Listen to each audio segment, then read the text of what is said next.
Now, let me just take 2 to 3 minutes to briefly share what we do and who we are. 1 minute, yeah. Okay. I suppose you are able to see my screen right now. Okay, now, what do? We are actually a solution. We are actually helping company building teamwork that deliver result.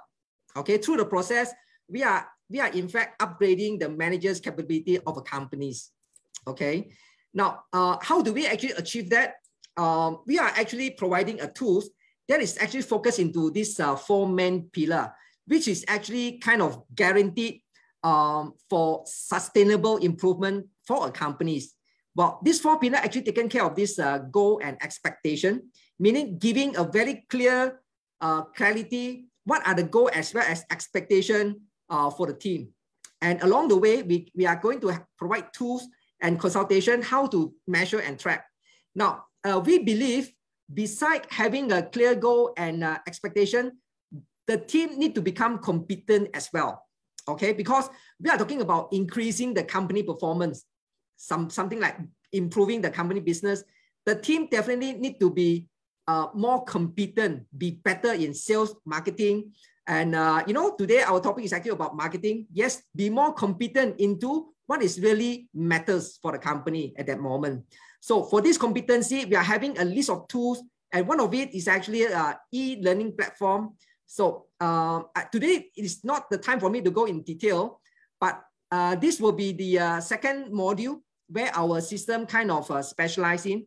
And the third thing is actually commitment. We are actually providing KPIs that is actually tied up with this compensation, so that we are getting the team to know what is it for them. You know, why is it that they need to actually give it their all to kind of contribute for the companies, the growth of the companies. And at the same time, for our solution, it also comes along with this part, how to actually get the team to be really able to form a habit into bringing in the result more consistently. Okay, so, and without further ado, this will be what we do. And our today's topic is actually more onto this, I would say, marketing master plan. And Simon is actually, I would say, a leadership coach and marketing. He actually, I would say, an author for the book. And from these sessions, he actually going to cover 6 main topics. All right. Now, six main topic. In short, it is actually about setting business aim and marketing goal to determine priorities. All right. This will be the first one. And the second one will be identifying your target audience and how to reach them. This is really, very important. And the third one is creating content which engage with your target audience. Yeah. And the fourth is convert your target audience into paying customer. This is something even I will ask you some question after this, Simon. Yeah. All right. Now, and fifth will be measure the effectiveness of your marketing effort. Yeah. This is something really important. And the last one, plan and manage your budget more efficiently. So without further ado, Simon, I'll pass over the stage to you. Yeah. Fantastic. Thank you. Thank you very much. Right. I'll just so I can see it there. Brilliant. So good morning, everybody. Nice to meet you all. It's a real pleasure to be in front of so many people this morning. Obviously, I'm based over in the UK. So at the moment, it is just gone 9:05 here. So it's the start of my Friday. And it's just gone 4:05 over there. So it's the end of your Friday. Eh? That's crazy. Yeah. Absolutely crazy. And I was just saying to Sean before we started that the weather over here it's about 12 degrees, but there's a very cold breeze. And I'm suspecting it's much, much warmer where you are at the moment. So I am very envious of your warm weather. We need some warm weather over here, so send it across to us. Anyway, let's get started. I'm going to share a presentation with you covering 6 areas, 6 elements of how to plan your marketing master plan. So I'll just share that.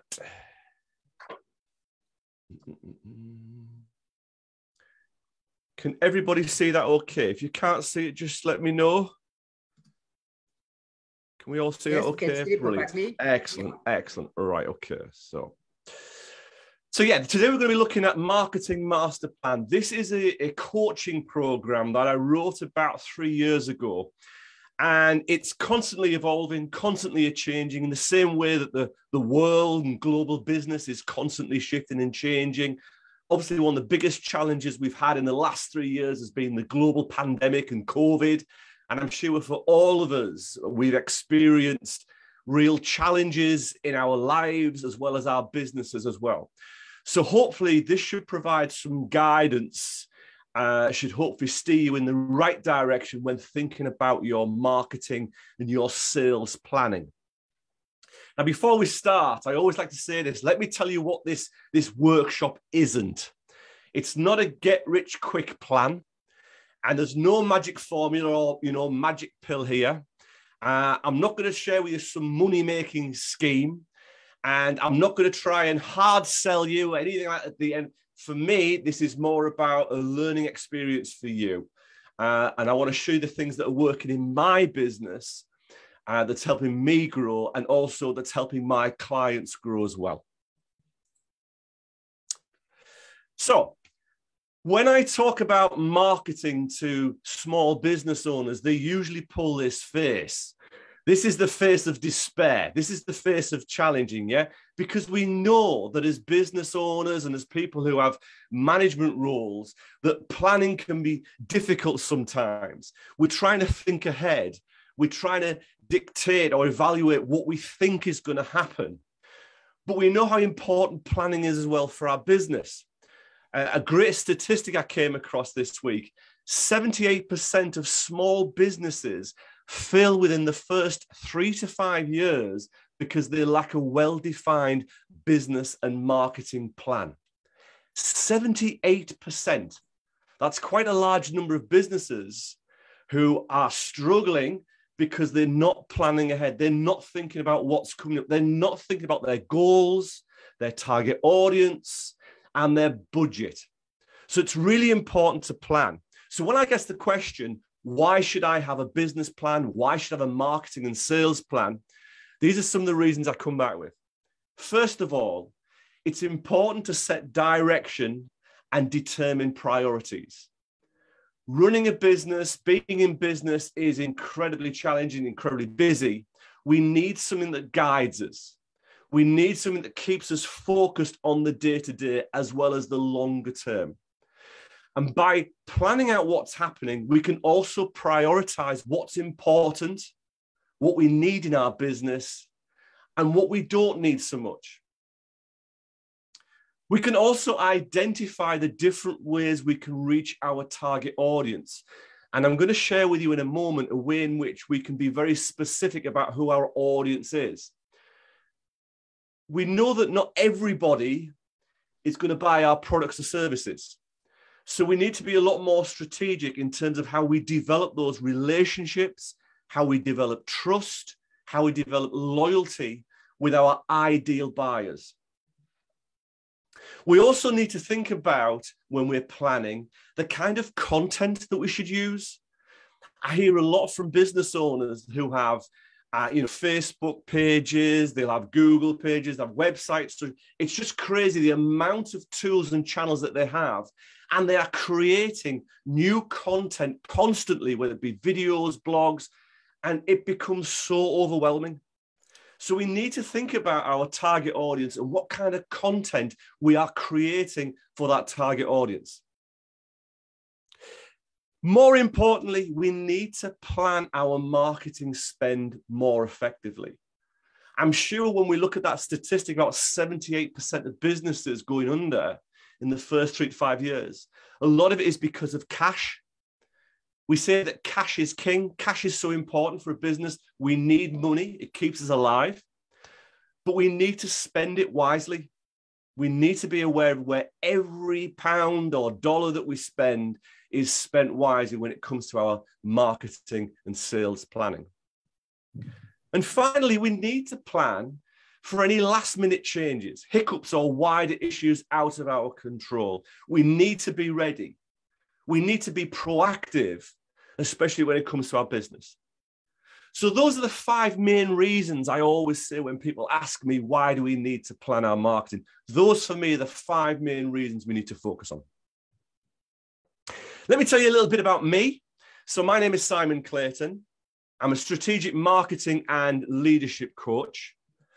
I'm also a university lecturer at Teesside University, which is the local university here, and Newcastle University as well. And I'm also an enterprise mentor, so I work with startup businesses on their marketing and business planning.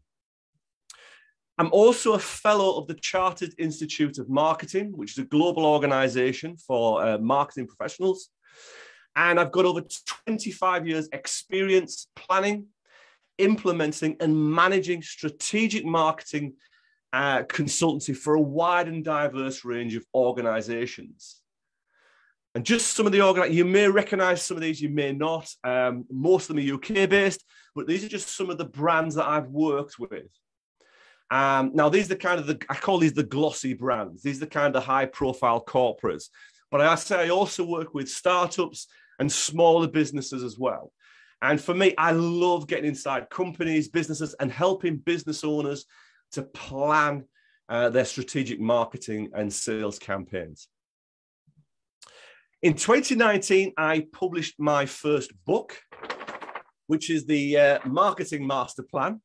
And I'm going to be sharing what the content that is with you today, the kind of the process. And I'm in the process of turning that into an online course and virtual coaching program as well. And I can talk more about that at the end. So that's a little bit about me, who I am.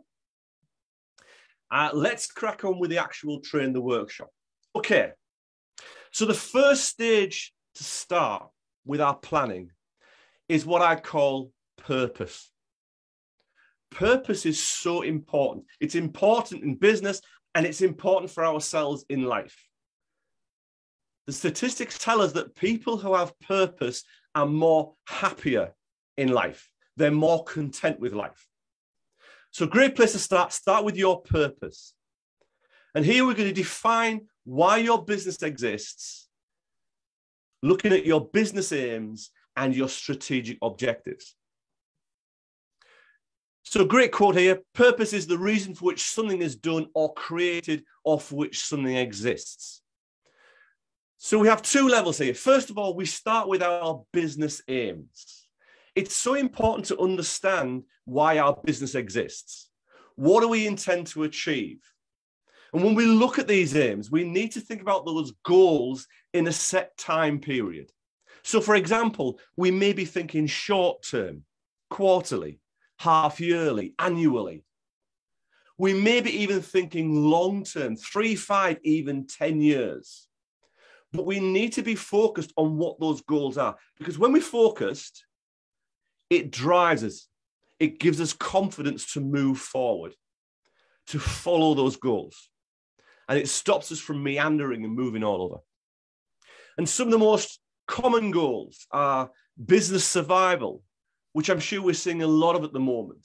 As Sean said at the start, I've been telling my clients that the last 2 years, because of the global pandemic, business has been about survival. This year and moving forward, it's all about revival. So we can look at survival, increased profit in our business, growth, increased market share. These are some of the most common types of business aims. But when you think about your organization, think about what you want to achieve, the short term and the long term as well. It's so, so important. From that, we can start to create our marketing objectives. So basically, we have our overarching business aims. This is what our business wants to achieve. How is our marketing and our sales plan going to help us realize those goals? Now, I love the SMART model. I'm not sure whether you've come across this before or not, but for me, SMART is an acronym for specific. Objectives must have a specific outcome. What exactly do you want to achieve? If global domination is one of your goals, fine. But how are you actually going to achieve that? What does it look like? Break that goal down. Next, we've got to make our goals measurable. Can we put metrics in place so we can keep checking back and monitoring how we're doing? We've got to make sure that our goals are achievable. We've got to make sure they're achievable. I say global domination is a big goal. How achievable is it? Let's bring it down to what we can actually physically do. Next, we have to make it realistic. Have we got the resources in place to actually reach these goals? Have we got the people, the funds, the equipment, the material, the time? Think about what we can physically do now and what we actually need to move forward. And then finally, really important, we need to put a timeline on all our goals. Because if we don't put a timeline, what tends to happen is they just go on and on and on. And we don't really move forward, or we're not aware that we're moving forward. So timing is so important. Now, whether that's a month, 3 months, 6 months, when I sit with my clients, I always say that we should be planning at least 6, 9, 12 months. Thinking about those immediate goals. What do we want to achieve this year? So I say, when we're looking at our marketing objectives, the SMART model for me is a really good way of creating those goals. Just want to share with you some of the most common objectives that I come across for businesses. Obviously, brand awareness, really important. I don't know of any business who doesn't want brand awareness at the moment. They want to be seen, want to be heard, want to be known. Customer acquisition. Who doesn't want new clients? Who doesn't want new sales leads generated? Yeah. And part of our marketing can focus on actually developing that pipeline. And later in this presentation, I'm going to show you how I create my funnel, my pipeline for generating sales. Customer retention is so, so important. It really amazes me how many businesses will spend so much more money on customer acquisition over customer retention. Now, we all know with customer retention, these are customers who are already buying our products and services. They already trust us. They already believe in us. So we should be looking after those people first, rather than spending lots and lots of money on acquiring new customers. We may be looking at launching a new product or a new service, and this could be to an existing market that we have experience in. Or we may look to diversify into a new market. So these are just some of the common objectives that we look at when planning our marketing. I'm going to stop there and open to any questions. Hey, Simon, one from me. Go for it. Well, you just mentioned revival mode. We're supposed to be in revival mode. Now, and you also mentioned about going back to our existing customer will be a good way, instead of reaching out for new customer. What would you suggest during this time for revival mode if our attention is to kind of revive this existing customer? What would be your advice for this part? Well, I think first of all, we've got to go back to all our customers. I think one of the things that we found when the pandemic hit, when COVID hit, is a lot of business went into what I would call fear mode. And fear mode is where we bury our head in the sand. We hope that if we hide somewhere, life's just going to move on and everything's going to be back to normal very quickly. And obviously with COVID, it wasn't, and it isn't. We're still experiencing it now. So we've got to take action and just make sure that, first of all, our customers are still there. So we could be using stuff like email marketing, just touch point, if you like, making sure that we're talking and we're engaging with our customers on social media. They want to hear from us. They want to hear how we're doing. They want to make sure we're still there. If they trust us and they like us, they want to make sure that we're looking out for them as well. I talk a lot about what we call empathetic marketing. Empathetic marketing. And that's where we are finding out what our customers are experiencing and how we can help them. So we're not going on full-on sales mode. We're not pushing products and services at them.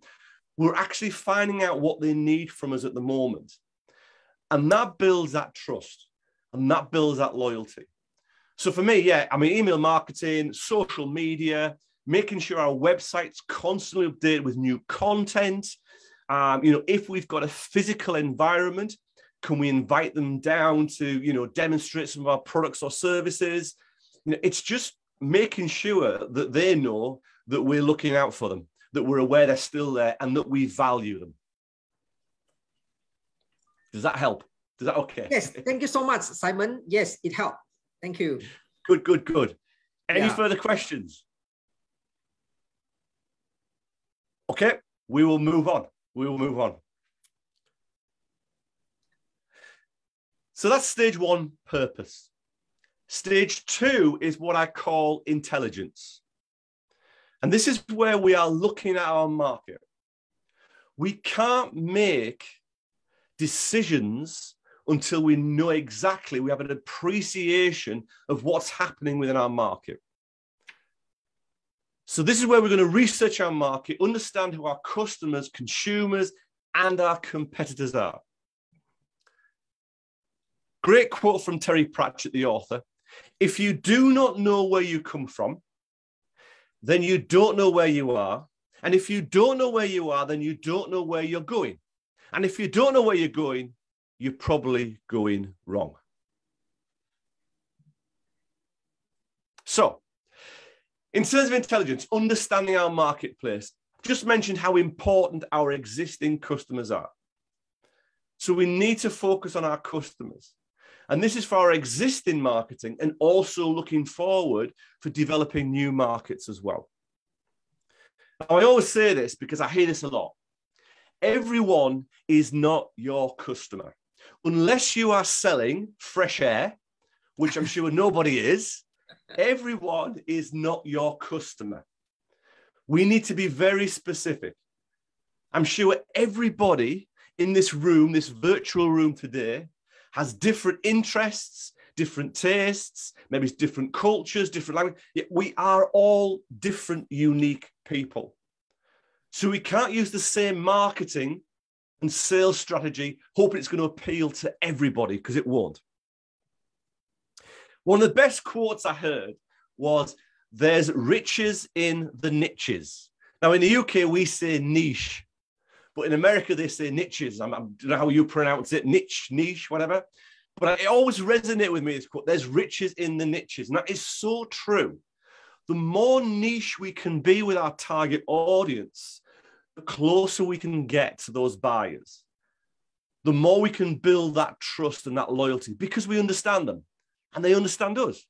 We've got that emotional connection there as well. So when I work with my clients and we look at their different types of customers, I work on something called a customer persona wheel. This is a model I developed looking at how we actually physically define our ideal buyer, our ideal customer. And there are 6 elements to this. So first of all, we start with those demographics. Who exactly are these people? Gender, age, status, location. We could look at culture, religion, background. Let's define exactly who they are. Next, what interests have they got? What do they do when they're not working? Do they do sport, travel, leisure? Also, what is their media consumption? So, for example, do they read blogs? Do they watch videos? Do they prefer email marketing? Do they like podcasts? We need to try and be as specific as possible. The reason being that when we're planning our marketing to this group of people, if they don't watch social media, what's the point in us trying to market to them on social media? Likewise, if they don't read blogs or listen to podcasts, why should we create that content if they're just not there? So we need to understand their media consumption, get an understanding of who they are and what their interests are. Next stage. Now, this is purely for business to business. But if we're marketing to business organizations, we need to find out who that chief decision maker is. And once we found that, we need to understand what their roles and responsibilities are. Are they head of purchasing, head of marketing, head of human resources? What are they responsible for? because from that, we can gain a better understanding of what they want from our business, what they need from us. Next, now this is a bit of a tricky one, and this is where we would need to do some research. But do these potential customers have a buy-in cycle? Do they buy at specific times of the year? Do they buy on a regular basis?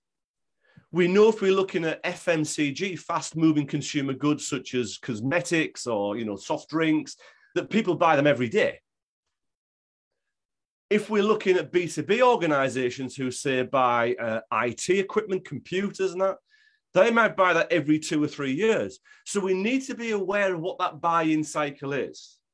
Because what we might do is when we know that they're about to buy, we go bigger on our marketing. And when we know they're not interested in buying from us, that's when we drip feed our marketing through to them. Next, and really, really important, we all have these. We all have them. I call these our pain points. What challenges do we experience in life? What challenges do we experience day to day? So in terms of your ideal customers, what challenges are they experiencing? How often do they experience them? We know one of the biggest shifts when it comes to online is that people now expect delivery. We buy something online, we expect to be delivered there and then, usually within 24 hours. So that has answered somebody's pain point, our pain point, yeah? We haven't got time to go to the store, we want it now. That's a pain point answered. So have a think about your ideal customers. What are their pain points? What do they want? It could be better payment terms. It could be a slimline product or service that you offer. But try to understand exactly what they want from you, what pain point you have. And from that, the final part in this jigsaw is that then we can start to build a solution around that.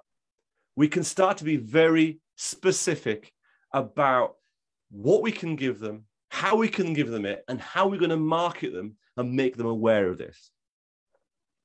So 6 very important steps there. And I say it's really important when we break this down, the intelligence it gives us about our existing customers and also our target customers, the people we want to bring in our business as well. And I found this to be very highly effective when working with my clients and obviously my own business as well. The next piece in this, in intelligence, are our competitors. Now, it really surprises me how many businesses don't do enough competitor analysis. And part of the reason is that often we can be quite scared of our competitors, especially if they're much bigger than us. We tend to shy away, when in fact, our competitors can be a source of amazing research and can really help us structure our business. Because obviously when we have competitors, we are looking for what differentiates us from them. What's our USP based on this? So just to give you a breakdown of some of the areas I look at when we analyze competitors. First of all, the general stuff. What's their name, where they're located, how many years they've been trading, number of employees. I'll then look at their products and services. Where do they sell? What makes their product attractive to their customers? Do they have a USP, a unique selling proposition? What have they learned from their customers? Can we see any of that in their marketing? What are they saying to their customers? And also really important, what is their pricing strategy? Are they more expensive than us? Are they cheaper than us? Is there a reason why they're cheaper or more expensive? Then we can look at their marketing. Now we know this with the internet, we can do a lot of research online. We can look at websites, social media. We can sign up for their newsletter. We can even, ask them for some of their sales literature. There's a whole host of things we can do in terms of looking at their marketing. And then finally, once we've done all that, have a real think about, so what is the risk to my business? What is the real risk here to my business? Okay? So it's really important. Think about exactly who our competitors are and why they're competitors. Now, I've been working with a large organization for about 8 years now here in the UK.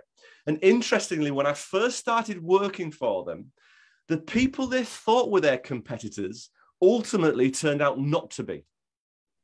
And it was the people they weren't aware of that were actually their competitors. And it was only through this research that we realized that.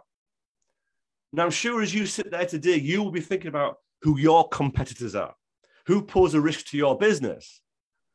And yet sometimes when we start to do this research, they're not such a risk after all. They're not such a fear. And it might be somebody else who we're not focusing on. Any questions?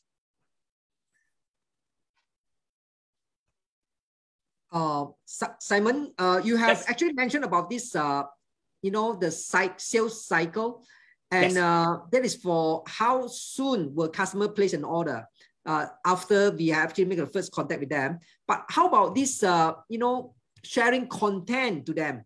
How frequent do you think it would be good for us to share in LinkedIn or even Facebook? What do you think? My gut feeling is now, I'm going to touch on this in a minute, but just as a note, I always say with social media, we've got to keep showing up regular every day. Yeah, we've got to be front of mind, got to be. And we've got to be mindful of what that content looks like. If we're putting out boring content, the same stuff over and over again, people will disengage. They'll just switch off. Yeah, they'll even unfollow us. So we've got to think about how we make that content interesting, engaging, but more importantly, how we are educating that target audience. Yeah, what we're telling them, how we're demonstrating how we could be a solution for their business. So in essence, for me, you've just got to keep showing up. And I know I'm a marketing person and I would say that, but the moment we don't show up, be assured your competitor will be. So we've got to be showing up every day, especially at the moment. One of the big things we found with the pandemic is when lockdown first kicked in, we were all told to stay at home and don't go out and wear our masks. A lot of large organizations took fright. And a lot of them stopped their marketing completely. Now, for me, that's a perfect opportunity as a small business to gain some market share. Because when the big organizations stop marketing, that gives us more of a playing field. That means we can go out there and do stuff. So I was encouraging all my clients to keep marketing because it's surprising because your consumers are still there. They didn't shut the computers off when lockdown kicked in. If anything, we went and spent more time online when lockdown happened. So we need to keep showing up, we need to keep listening, and we need to keep sharing good content. But I'm going to share that with you in a bit about content and what kind of things you could be doing. Okay, great. Thank you. Thank you, Simon. Thank you. Okay, stage 3. We need to start thinking about our proposition. We've looked at our aims and objectives. We've looked at our market that we operate in. Stage 3 is all about what are we going to go out there with? What is our proposition? And this is where we start to think about our USP and our positioning statement. We know that people's attention spans, and think about yourselves here, is very short. More than ever online now, yeah? We've got to be captured straight away. If it doesn't interest us, we'll move on very quickly. We'll scroll on, as they say, yeah? So we need to be very specific about how we position our offer to our target audience. This is a great quote. Strategy is based on a differentiated customer value. Satisfying customers is the source of sustainable value creation. Everything we do in our business is based on value. We talk a lot about this in marketing and sales. Are we giving them value? Yeah. And it's one of those commodities that is an intangible commodity. What does value actually look like? So this is where we need to think about what differentiates us from our competitors, and that could be what the value is. Is it the case we're open longer hours? We have faster delivery. We offer a bespoke service. These are all the things that will differentiate who we are and how we operate. So first of all, we begin with our value proposition. What exactly do we do that's better than the rest? And I always say this. Your business or organization is not selling a product or service. And it's not selling time, or an experience. Your business or organization is selling an outcome, a perception of value which your customers already desired and is open to receive. Now, this may be a product or service which requires a change of mindset, a change of behavior, a new life experience, working practice, or general well-being from one situation to another. Think about yourselves. Think about yourselves here as consumers. We buy things because we hope they're going to make us feel better, look better. If we go and buy a can of Coke, a can of pop, we buy that because we've got a thirst and we know that when we drink it, we're going to feel better. If we go out and we buy new clothes, we buy new clothes because they're going to make us look better. So we're going to feel better. It's all about the outcome. It's all about the outcome. So when we talk about our proposition, we're not talking about the features. We're talking about the benefits, how it's going to benefit our company. So at this point in time, have a think about what is the outcome and perception of value that your business is offering. When people see your marketing and your sales strategy, your sales materials, your content, what perception are they getting inside? What's that emotional connection? As humans, we are all about emotional content. Anything that resonates with us, that gives us that warm, fuzzy feeling, we go for. That's what it's all about, yeah? So have a think about what is the outcome that your organization gives. Now, if it's business to business, obviously it's very much about thinking, well, we might have a customer and a consumer. So for example, in business to business, your customer is the person who's going to pay for the goods or services that you provide. However, they may not be using those products or services. They may be buying them on behalf of somebody else. So for example, I'd say earlier, I work at the university. We have a head of purchasing. Now they purchase all the IT equipment. But that person who's buying that information, that IT equipment, isn't necessarily going to use all those computers themselves. They're buying it on behalf of somebody else. So we need to think about the consumer and the customer. If it's a customer for B2B, we need to think, okay, what is it they're buying for? Who are they actually buying for? Who are their end users? Now, if we stuck about what differentiates our business, there are some areas we can look at. So first of all, we have product and service differentiation. Is our product different? Is the service that we offer different? If it's pretty much the same as our competitors, we could then look at our channel. How do we physically put it out to our audience? Do we have a shop, a store? Is it purchased online? Is it distributed online? Is it done face-to-face? What does it look like? What does our channel look like? Is that different from our competitors? Is it about our people? Are there people in our organization who are experts, who have a network of a following, who are known for what they do? I talk a lot about personal branding. And for me, everybody in this world is unique and different. So we need to think about our personal brand as well. That could be our differential. That could be what sets us apart from another organization. Us, physically us. And then finally, image. Now we know that with marketing and branding, it is all about image. If we look at some of the biggest brands in the world, Apple, Google, it's all about image. The moment we see that Apple, we don't have to see any words with it. We just know it is. Nike or Nike, it's just the tick, but we know what it is. Image so important. So again, when you think about your proposition, what differentiates you? If you're struggling with this, have a think about some of these areas, these 5 key areas. Once we've got our proposition, once we know what differentiates us, we then need to think about how we communicate this within our marketing. What is our proposition? Now, I've got a very simple model here that I work with my clients in terms of how we create our positioning statement. And you can see here, across the bottom here, where this cursor on, there we are, this bit here. So, for example, for this point, we insert in there who our target customer is and what they need. And if we've created our persona, we should understand this. We then put our business, our brand here, what our name is, offers.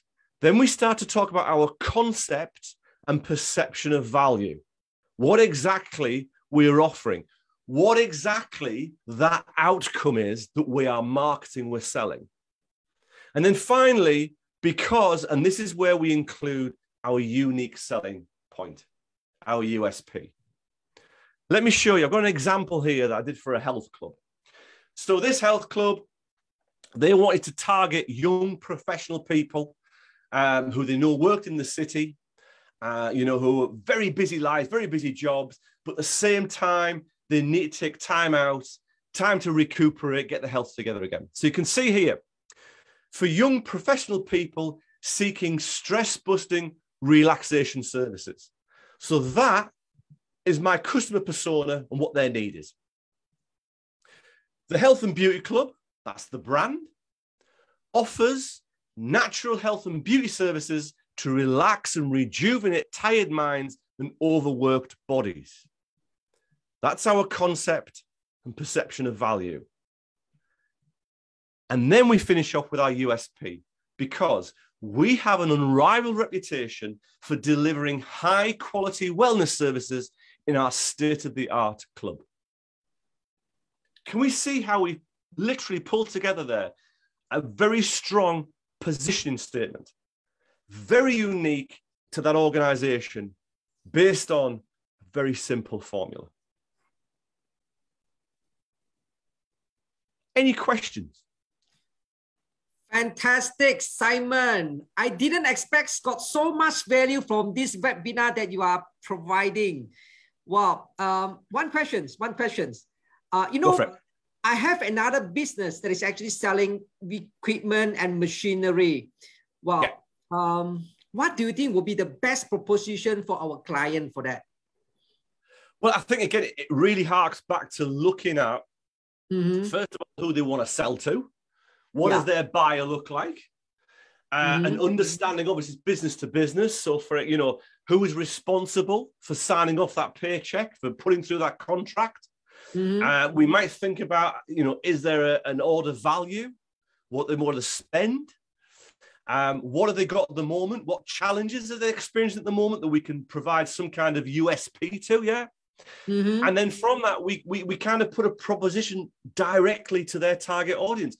What is it that we're going to make their life easier, more simple?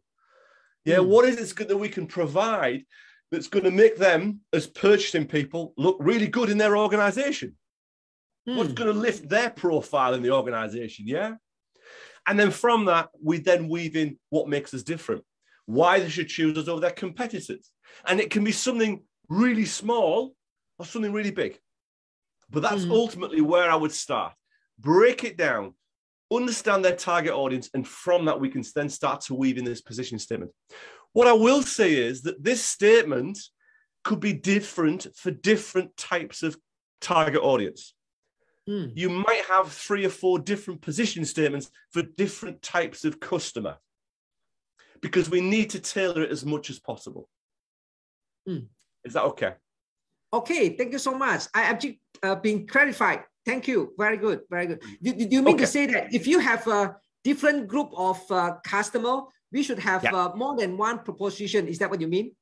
Absolutely. I would. Yeah. Okay. Yeah. If you think about it and think about ourselves again as consumers, because we all have different needs and different lifestyles and different backgrounds, we see the world differently to each other.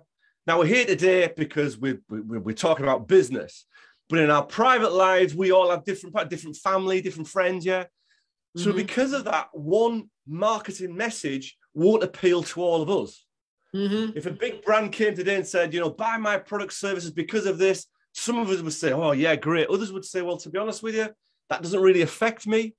So we can't rely on one message, one position statement for all our audience. We need to be a lot more specific. Yep. Good stuff. Thank you so much. Yes. Stage 4, we're now starting to think about the tools and the channels we need to market to our target audience. And as I said earlier, it always surprises me how many businesses use lots and lots of different tools and different channels and become overwhelmed and can't really give each one of those the attention that they need. For me, we need to streamline this. We need to streamline. When it comes to social media, I always say we should have one dominant platform and 1 to 2 support platforms only. The amount of businesses I'm seeing at the moment who are on LinkedIn, Facebook, Twitter, YouTube, TikTok, you name it, and I'm sure, you know, Malaysia, you'll have your own social networks as well. It's just crazy, absolutely crazy. How can you keep showing up every day and trying to engage with your target audience with different types of content? Because we know that all these platforms need different types of content. How can you do it and run a business? Crazy. So we need to think about what those tools and channels are, be very specific. And a lot of this will have come from when we looked at our customer personas, when we thought about what their media consumption is. There's a simple rule. You say it and you say it again, and you say it again, you say it again, and you say it again, and then again and again and again. And about the time that you're absolutely sick of saying it, that's about the time that your target audience has heard it for the first time. Yeah. It's surprising how many times I've heard businesses say, my marketing's not working. Okay, what have you been doing? Well, I had one Facebook advert and I bought, and nobody bought from it.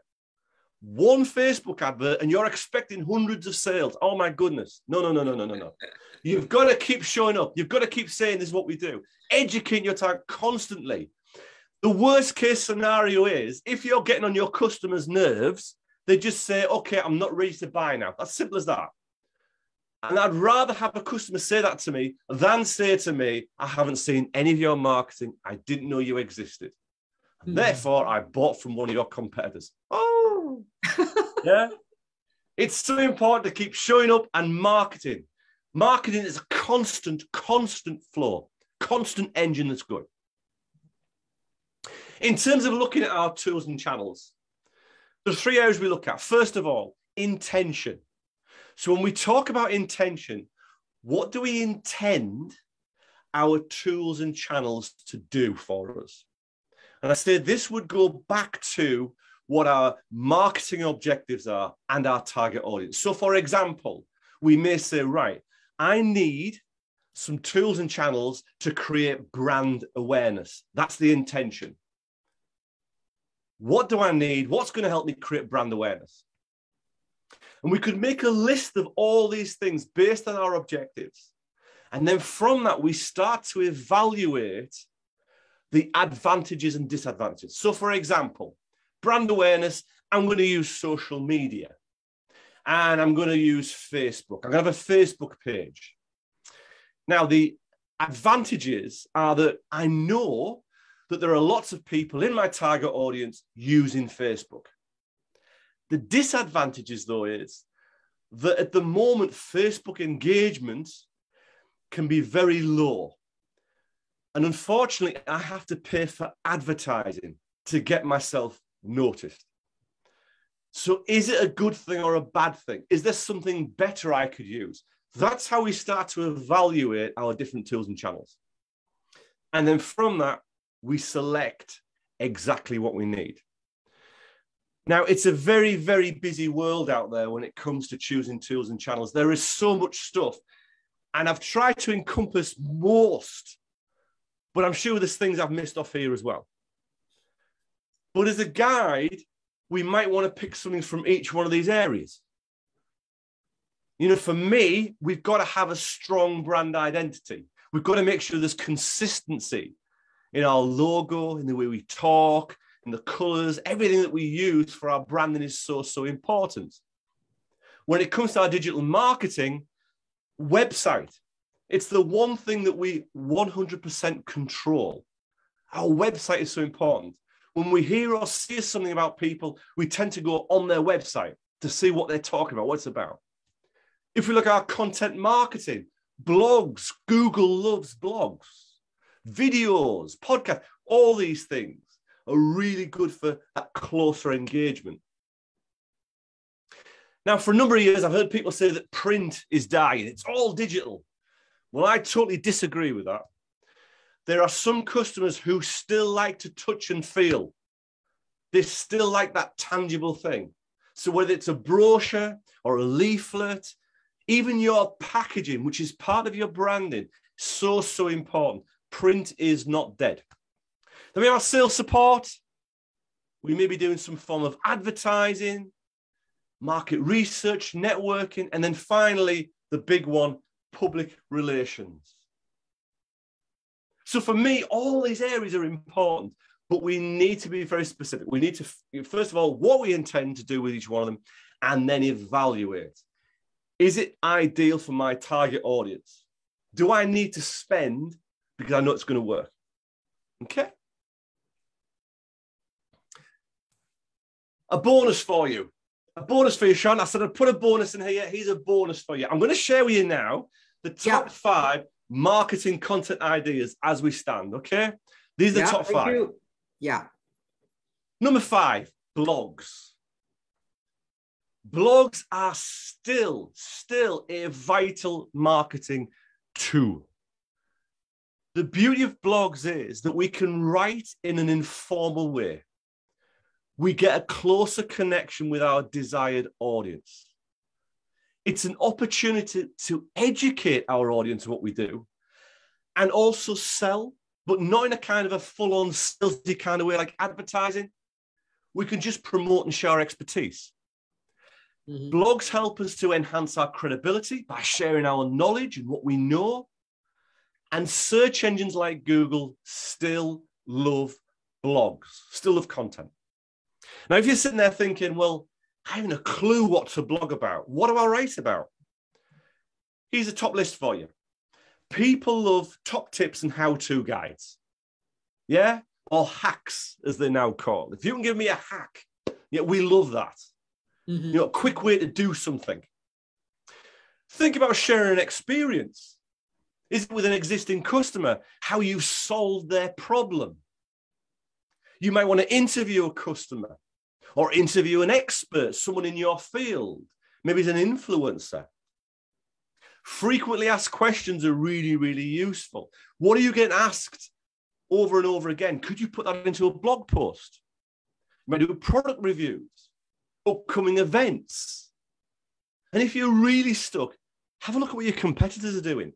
What's working for them? What's giving traction to their blog posts and engagement? And also look deeper into those industry blogs as well. What trends are emerging at the moment? So blogs, really important. Next, infographics. Now then, infographics are really powerful if you're working in a business-to-business environment. If you work with a product or service that has a lot of statistics, a lot of data, infographics are great because we're taking all that complex information and presenting it in a very visual and engaging format. As I say, they make complex information and data easy to understand. And if we get it right, infographics are also extremely shareable. Now, imagine if you create an infographic and it's branded, your logo, your colors, yeah. Maybe there's a little promo at the bottom, yeah. But if that's shareable, if it's useful to your target audience, you're extending your brand reach. Next, podcasts. I've done a few of these. I did a lot of these in lockdown. Podcasts. Regaining popularity. More and more now, we are stuck to these things, our mobile phones, yeah. Constantly stuck to our ears, stuck to our hands, yeah. And we are taking on more podcasts. We are listening to more podcasts than ever. And again, podcasts are great for building a personal connection.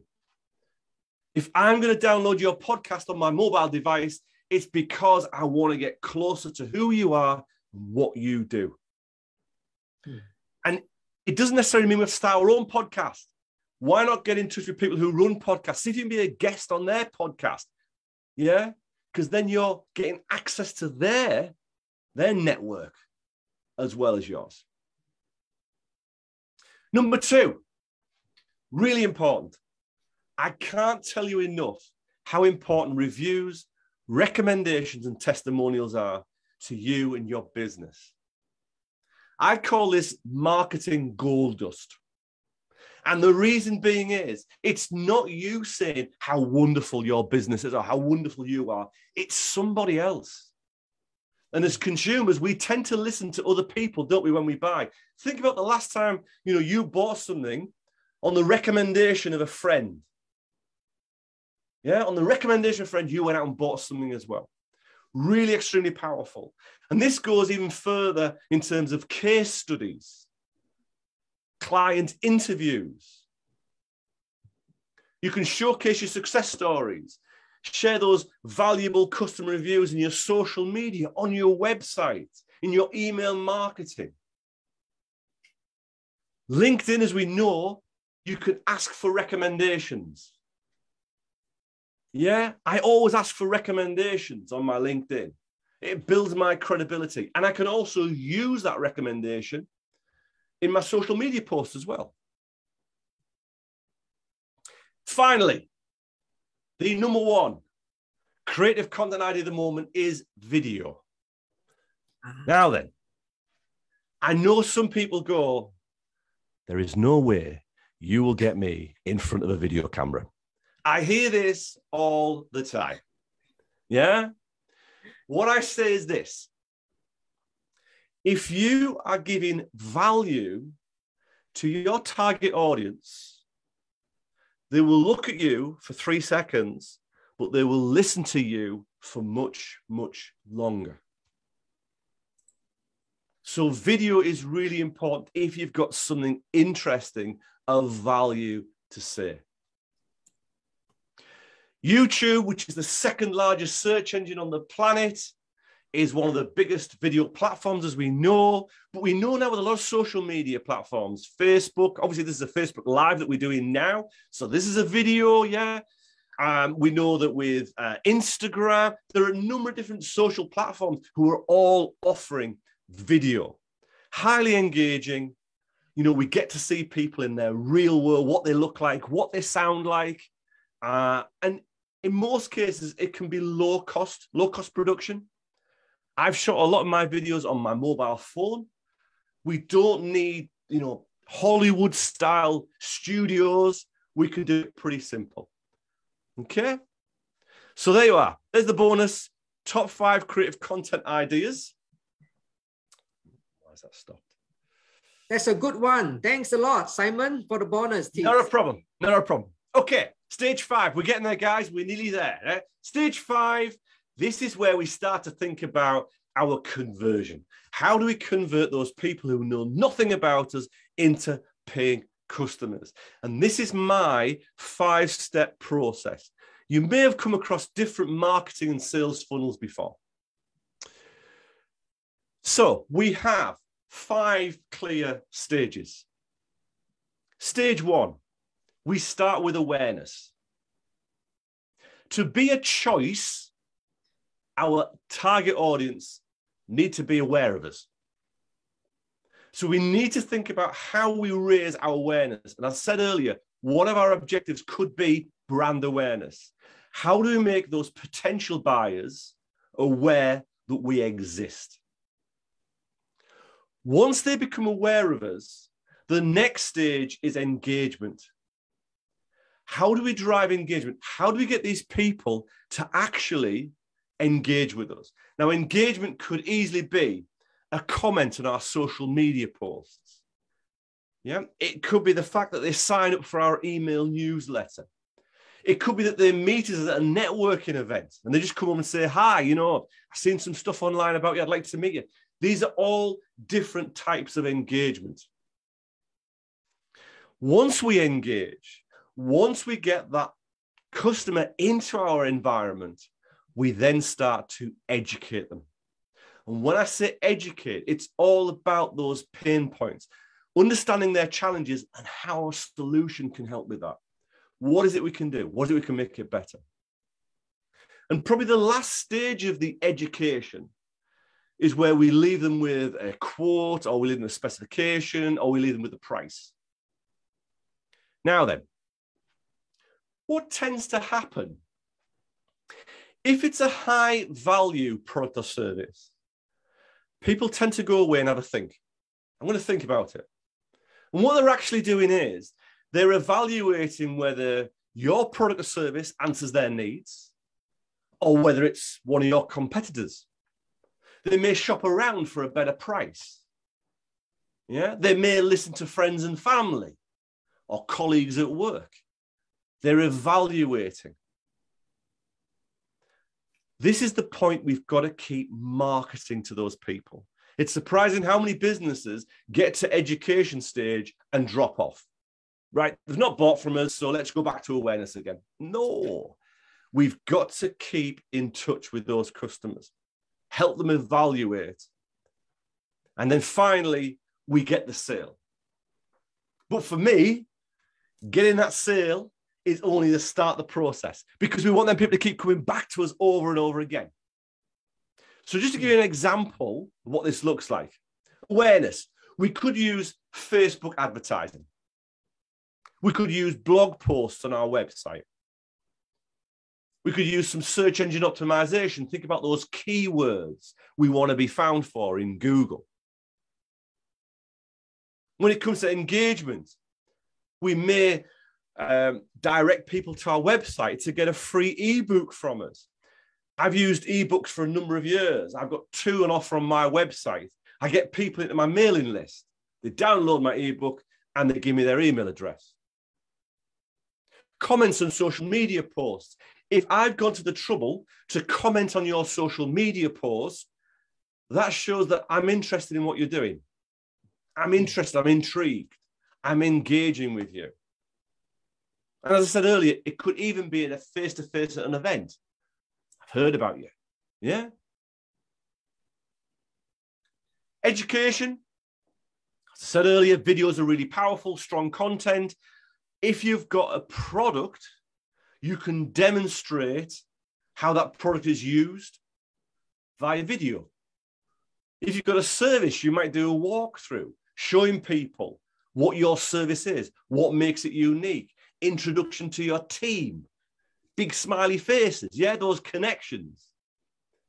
We can also do webinars and workshops. I mean, you know, if you think about what we're doing now, I'm here as a coach. I'm educating you on what I know and what I do. When it comes to evaluation, email marketing, can I keep in touch with that customer? Can I keep them up to date? Can I give them a trial or a sample product to really convince them that I'm right for them? And likewise, I said earlier, can we show them some case studies, some testimonials, other people who've experienced our product and service and think it was great? What can we do to convince them in that evaluation stage? And then once we get that sale, how do we keep them coming back? How do we keep them happy and content? Because we know that happy customers, they share it with the rest of the world. The psychology tells us that someone who experiences a good service will go out and share it with 5 people. Someone who experiences a bad service will go out and share it with 10 people. So we have to keep them happy. Do we offer a warranty or some form of insurance? Is there a loyalty scheme? Can we get them to recommend a friend? Are there any options for cross-sells or upsells? You know, cross-sell is a like-for-like product or service. An upsell is a higher value product or service. But we need to keep thinking. We've got to keep those customers happy, content, coming back and telling everybody else how wonderful we are. Any questions while I grab some water?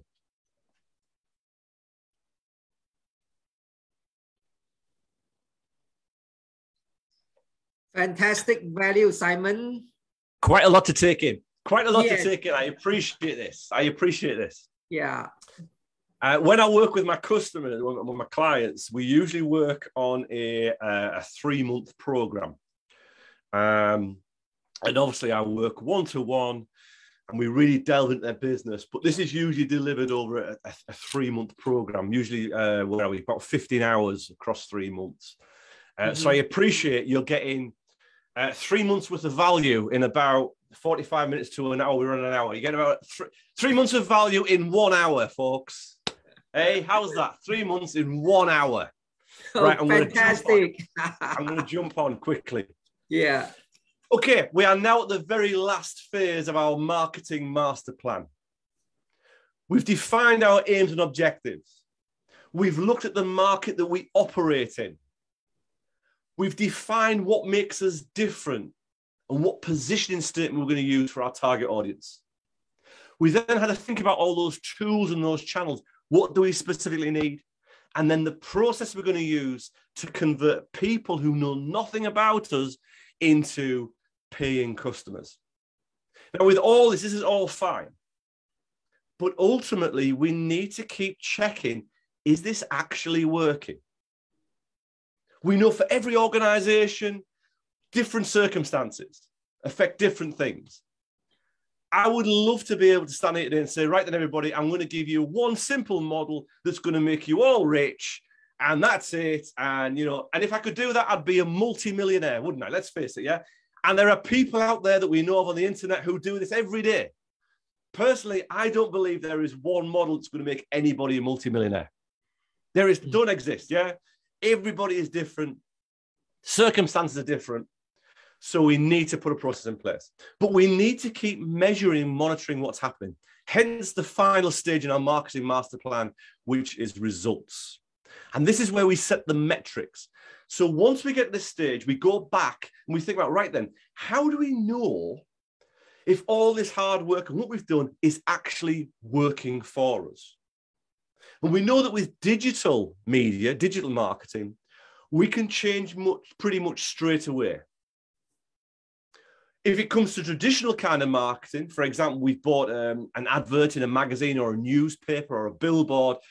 Well, once that's gone, it's gone. We can't change it. But with digital, we can change it very fast, very flexible. So, great quote here by Peter Drucker, who is the godfather of marketing.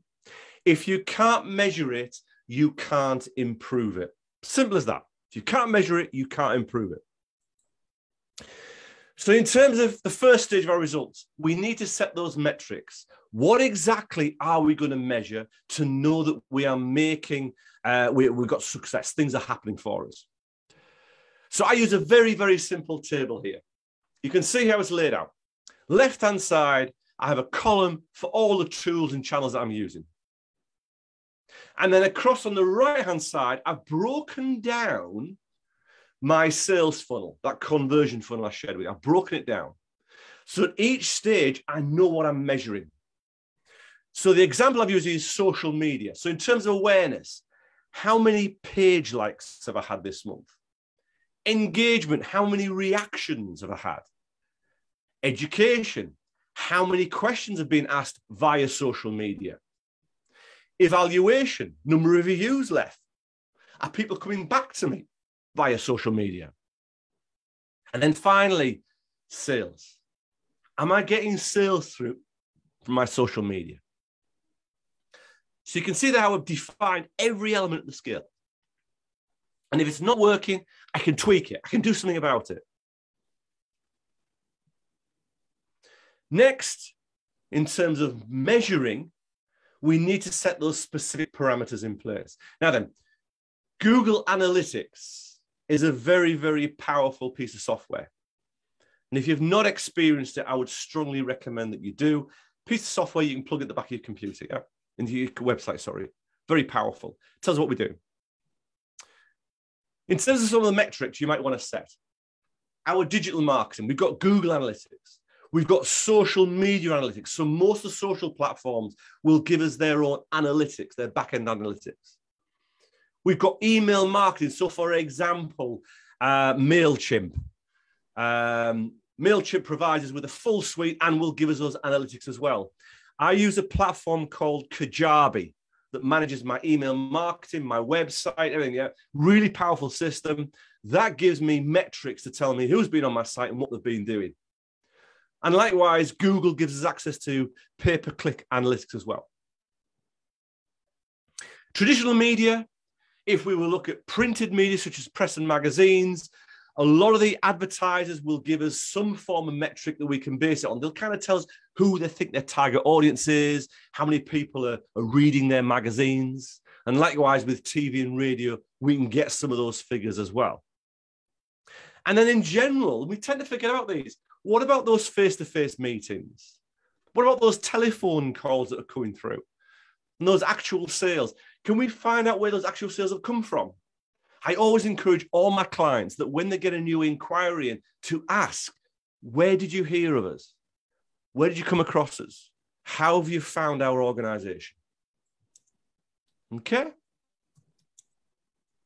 And then finally, we need to move back to our business aims and marketing objectives. Are we achieving our business aims and are we achieving our marketing objectives? 3 key areas in terms of monitoring our marketing. And if we monitor, we can also monitor our spend. We can budget more effectively. We know exactly what works and what doesn't work, where we want to put more of our cash and less of our cash and time. It will give us that intelligence. So there we have it.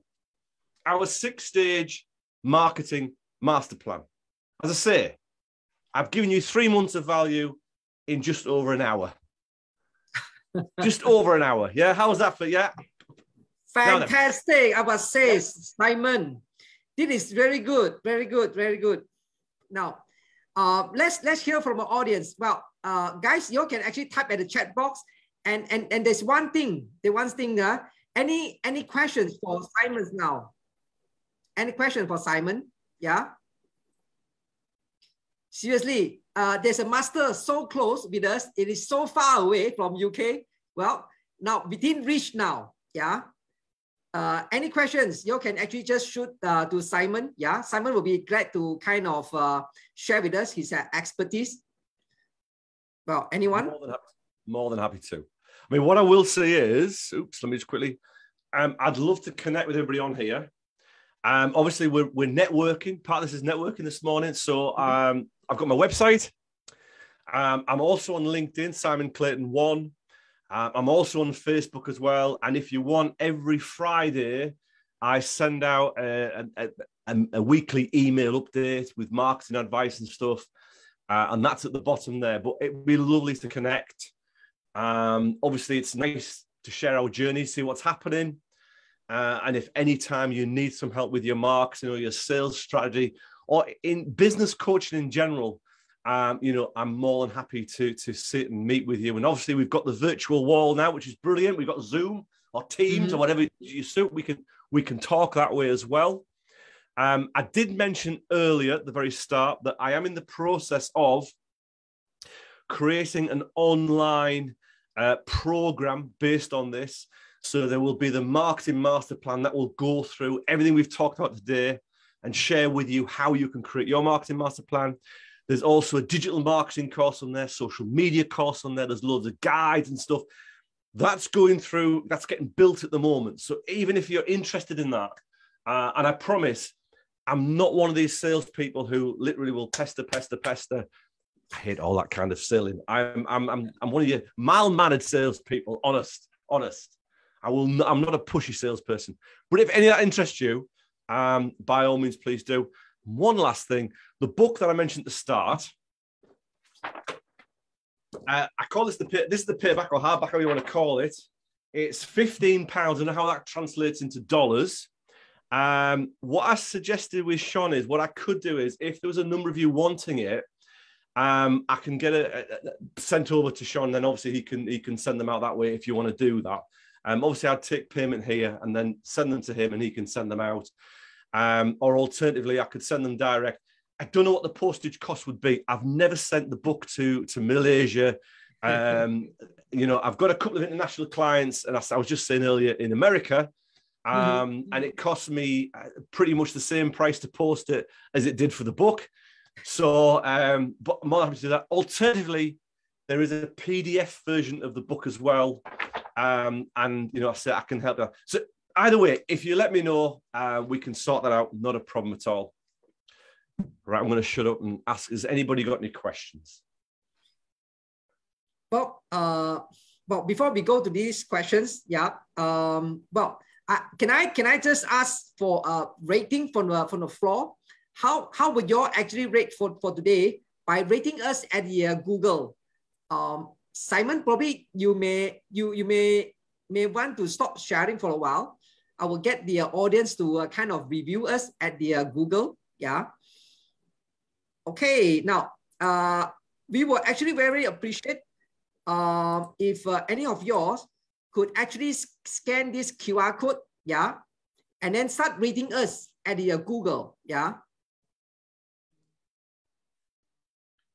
Okay, very easy. You just hold up your phone, just you know, activate your QR scanner, just scan it, then give us some review and rating, yeah, for this Google. This is going to help us to rank better when these clients search for us. Okay, all right. Okay. Meanwhile, let's. Could I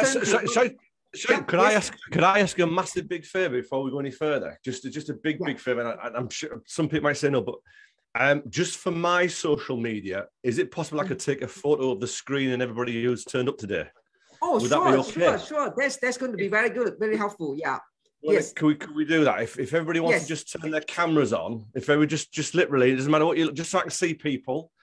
Yeah. If you want to, and I will share this across my social network. Yes. Brilliant. Have we got everybody on there? Anybody here? Brilliant. More people coming. Excellent. Oh, wow. Look at all these people. This is wonderful. Yeah. Yes. Absolutely brilliant. This is great. Right, I think that's it. So I'm going to take, smiley faces, everybody. How about a thumbs up? Yeah, give me a thumbs up. Yeah. That is excellent. Thank you so much. This will go on my LinkedIn and Facebook.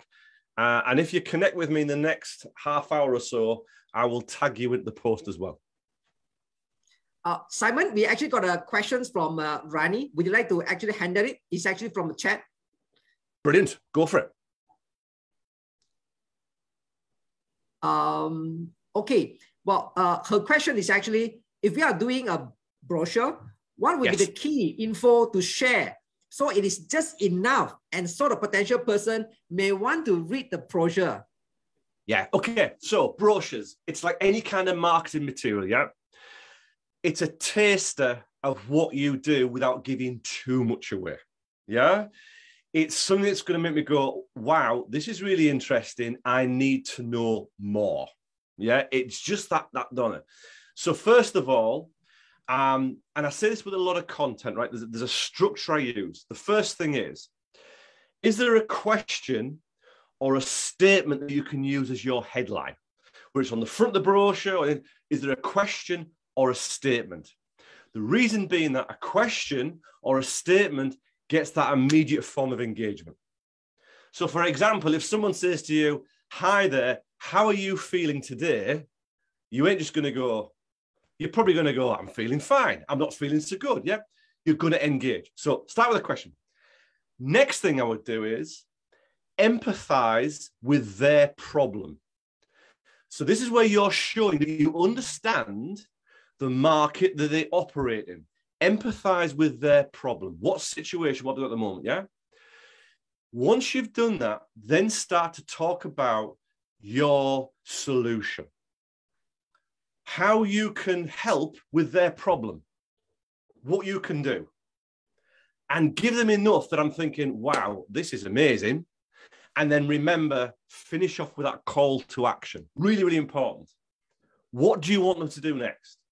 Yeah, get in touch, go to our website. It may be the case, download our free ebook, which will tell you more about this. Yeah, that's how I would do it. So start off with a question or a statement. When I say statement, it could be a fact, a statistic. Then empathize with their scenario.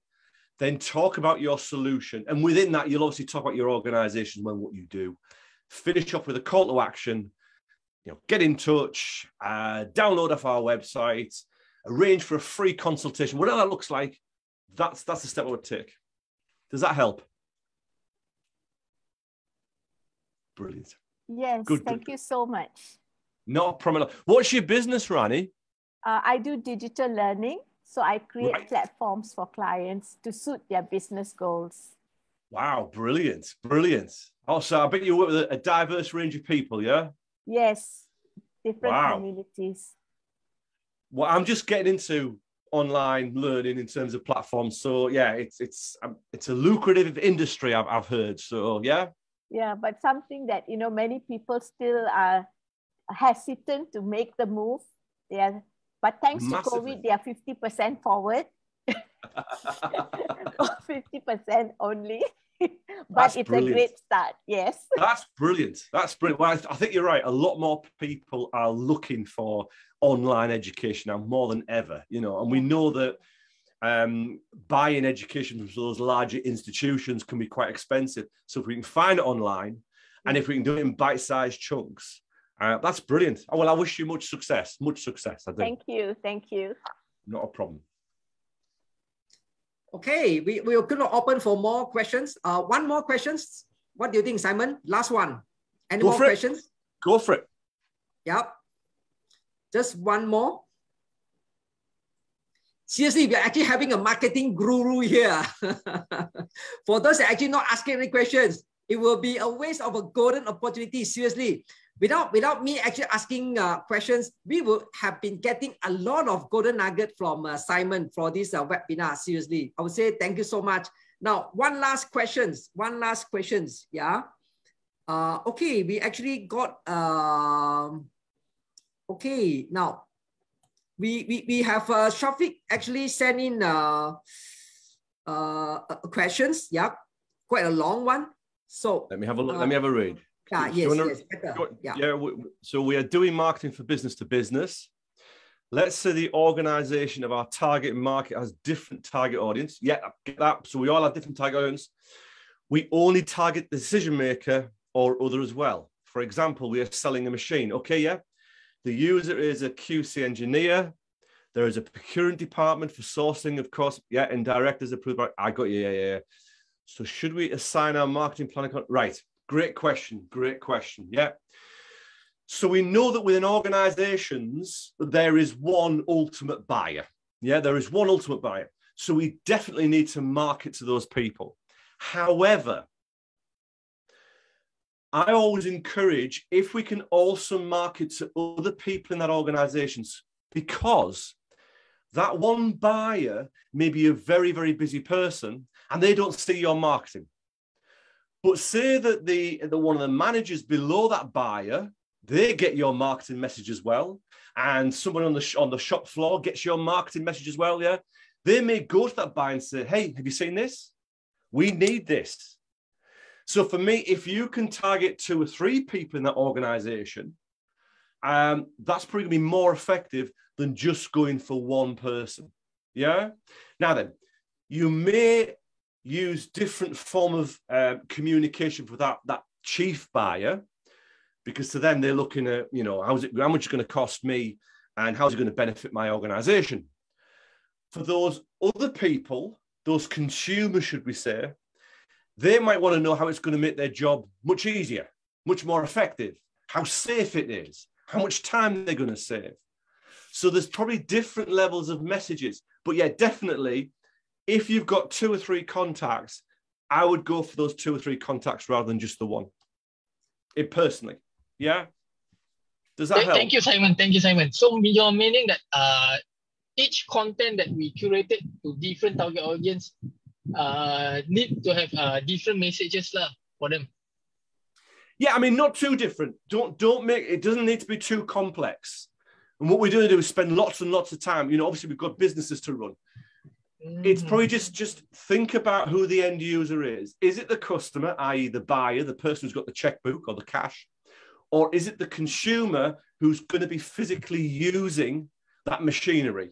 Now, it could be the same person, who knows? But if it's not, that's where the messaging differs ever so slightly. So the USP is still the same, you know, the benefits and the outcome is still the same, but it may differ ever so slightly depending on who you're targeting. Thank you. Understand. Does that help? Yeah? Yeah, it's helped greatly. Simon, in fact, I thought that was the last questions, but I have another question after you answering that questions. Okay, one last one. Well, you just mentioned about instead of reaching out to one person in an organization, trying to reach out for more, 2 to 3 people. But is this something, can I say that it's more or less like a account-based marketing approach? Yeah, it probably is. I mean, as I said, first of all, what we don't want to be doing is becoming busy fools where we're trying to market to anybody and everybody, because that's when it gets chaotic. I think this is where strategy is really important, understanding who those decision makers are. So we know that in some organizations, some of those decision makers might have no buying power, but they've been tasked to find out the next equipment or the next thing they need to use.